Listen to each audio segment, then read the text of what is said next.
Welcome back to the Trogly's Guitar Show, Troglodytes. Today we have a Project Condition 68 reissue. Now, I've had this guitar for about a year and a half, 2 years now, and I always had the hopes of restoring this guitar back to how it was. You might remember this guitar as having EMG pickups in it. I think I did a video about like 10 months or so ago with the EMGs. And I've had a lot of time on my hands lately because there hasn't been a lot to buy. And I thought, alright, I'm going to do it. I'm going to rewire this guitar. So I ripped the EMGs out that were fully functional. And it's like, okay, let's put the original 57 Classics back in. Because I thought I had sold those a long time ago. And then I found them in my parts case that I have. So I attempted to do all that. I put them in the pickup rings. I failed at soldering and just got upset, so I let it sit for another day, and then I tore it all back out, and I'm like, okay, you know, I'm just gonna sell this as it is because somebody knows what they want. I don't want to put in any random pickups in here and pay a luthier to do it if somebody is just gonna end up putting something else in anyways. So this is a perfectly functional 68 reissue in Triburst. It's from 2009. All you need to do is replace the nut or repair the nut because the D string is the main one that's kind of filed down too low. You can hear it buzz. But it's only on the open string. Once you fret it, I mean, it's a lot better than open. So you might just want to completely replace the nut, or I know there's like some type of solution you can put in there to raise it and then have to refile it. So that's one thing you have to do. The second thing is you have to put some pickups in it, whatever your favorite pickups are, and whatever your favorite wiring is. Everything else is there. The ground wire is plenty long enough. I know I had bought a custom like this once, the Angel as I dubbed it, and somebody cut the ground wire. So that one was kind of a pain. But this one's good to go. All you gotta do is do those little modifications to your preferences, and you're good to go. So this video is mainly just kind of to show you the condition. This is a very well played guitar. You can see you've got quite a few light scratches and nicks and dings on the face of the headstock here. You've got gold and Grover tuners. They do have some tarnishing to the gold hardware. But the neck is perfectly straight. The truss rod functions just fine. There's no issues. I only have 2 strings on it because I figure, well, why put a whole fresh set of strings on it when you're just going to take the strings off to replace the pickups anyways? It's just a waste of strings. So I put 2 on it because just to keep some pressure on the neck. But you've got a beautiful ebony fretboard here. It's just oiled and cleaned, so it's good to go as soon as you get some pickups in here. And this really is a nice guitar. Fretwear wise, you do have some very minor divoting. I mean, it's not a lot. I mean, while you're at the luthier getting the nut redone, you might ask him for a level and recrown. It doesn't necessarily need that though. You could definitely play on this one for a few years yet before having to do anything. Now this was definitely a player's grade guitar. There's lots of scratches and nicks and dings here. I'll shine the light over it here. Lots of wear and tear. So it's not mint condition. It's definitely been well played, and it is a nice playing guitar when it did have EMGs in it. But, you know, Les Paul enthusiasts, we just don't like active pickups. So that's why, I mean, I've had this guitar for 2 years. I think I've only had it listed for sale for 1 year. That's because the other year is just sitting in my project pile of, oh, I'll eventually learn how to rewire guitars. Nope. My limits are pretty much pickup swaps and maybe a cap change. For whatever reason, I just can't rewire guitars. I've tried to learn. I think I just need to sit down with somebody that actually knows how to do it to learn, but haven't found that person yet. So what makes a 68 reissue from a regular custom? You've kind of got some exotic finishes on these. There's the Triburst, there's the black, there's a few whites out there, and then there's a beautiful kind of like a honeyburst / natural one. Those are the best ones. Those sell for, you know, quite a bit of a premium, anywhere from like $3,000 to $3,500. These Tribursts are the least loved finished of the 68 reissues. You can generally pick them up, you know, all original in good shape for around that 25 to 28 range.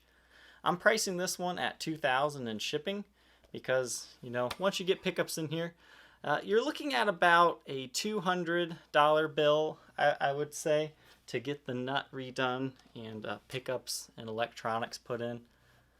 $200 for installation anyways. I mean, you're going to want to put whatever pickups you want in there.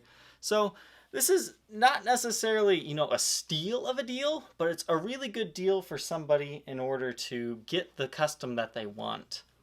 I mean, not only do you have this nice flame top in a Triburst finish, you either love it or you hate it. I think this one's pretty okay. It's kind of got this black outline here, then it turns red, then yellow. But the other main thing for 68 reissues, if I can get the light on it, is you have a long neck tenon there instead of the short neck tenon. You also have an ABR1 bridge instead of a Nashville style bridge. So they definitely are better customs, as far as specs go anyways. Back of the headstock, serial number 091848. You've got some light nicks and dings on the side and some top wear there, but overall, nothing too bad. It definitely kind of has what I would consider about a medium profile shape to the neck. I mean, it's not huge, but it's not, you know, super pencil thin either. But it's, I would kind of say it's mainly like a smaller medium styled neck, if that makes any sense there. But, you know, finish is all intact. You have some very light wear and tear on the neck. You can see there some light indentations. But the back does have quite a bit of buckle worming to it as I shine the light over it here. I'll give you a closer up look here. Now, you've got some nicks and dings, some scratches and buckle wear here.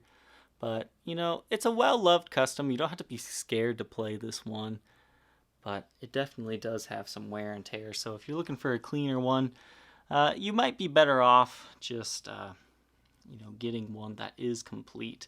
However, if you know what you're doing wiring-wise, you could probably fix this guitar up. I know you can probably get the original pickups are 57 Classics. I actually just sold those to a guy in Ireland, actually. So those are long gone now. But you can usually get a set of gold 57 Classics for around $150 to $200. And if you know how to do this wiring stuff yourself, you really only need to spend about $50 for some new pots, if even that. New input jack, and you'll need the washers and the nuts to secure the pots, and some knobs. So you don't need much to finish this guitar, and if you have the know-how to do it yourself, you're going to save yourself a bundle. But as I was saying before, at least in my area, kind of in the Fort Wayne, Indiana area, that's where I usually take my stuff to a Guitar Center there. The guy does decent work. A new nut, I think they charge around $60 usually. And then pick up, install, and rewire, they're usually at about $150. So you're looking at about $200 in labor to get this back up to specs.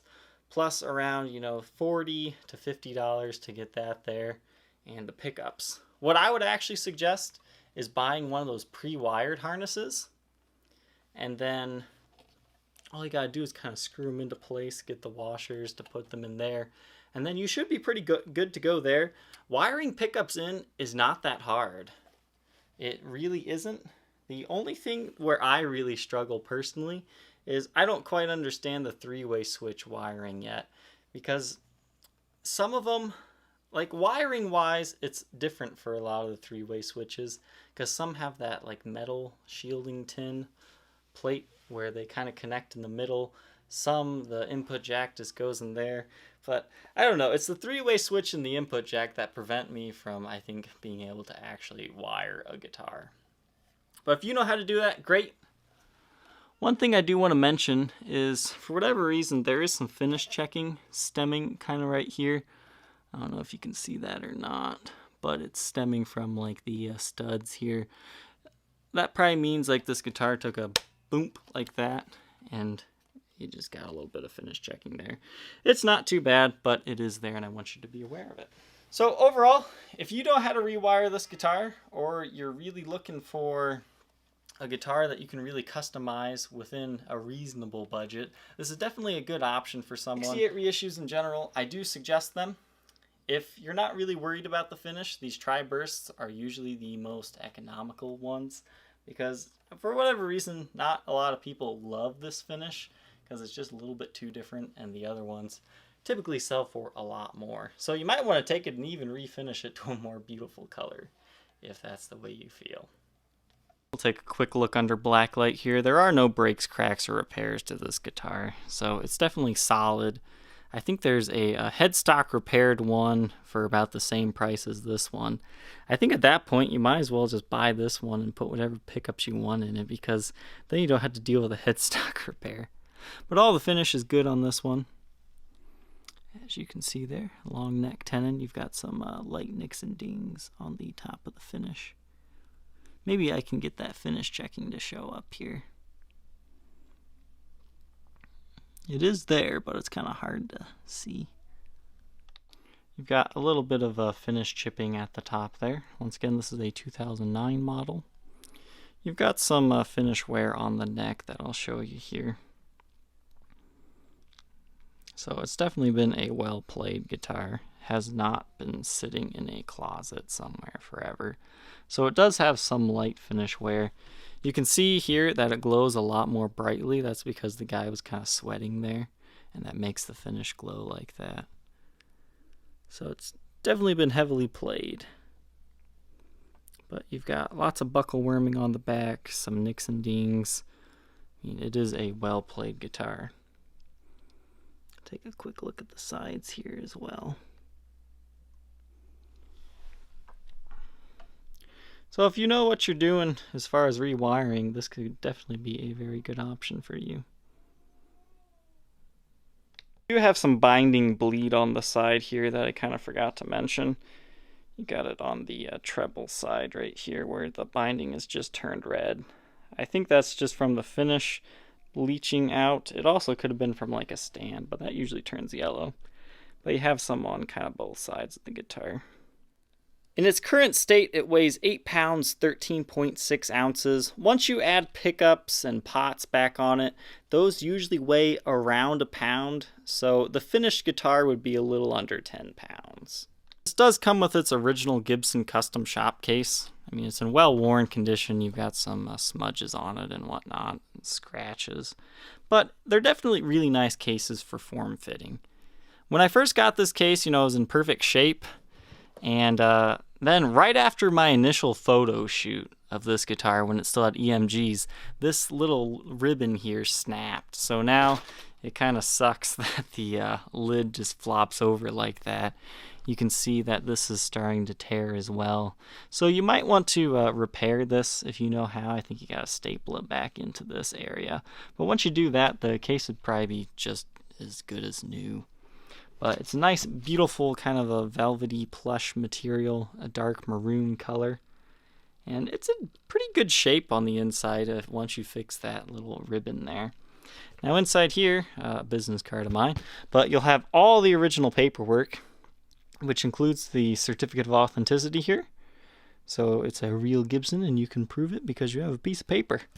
And you also kind of have some of this other cool case candy that they originally came with. If you think you might be interested in this Gibson 68 reissue project, feel free to contact me on my Facebook page, facebook.com/Troglys, Trogoys, or check out the Reverb listing.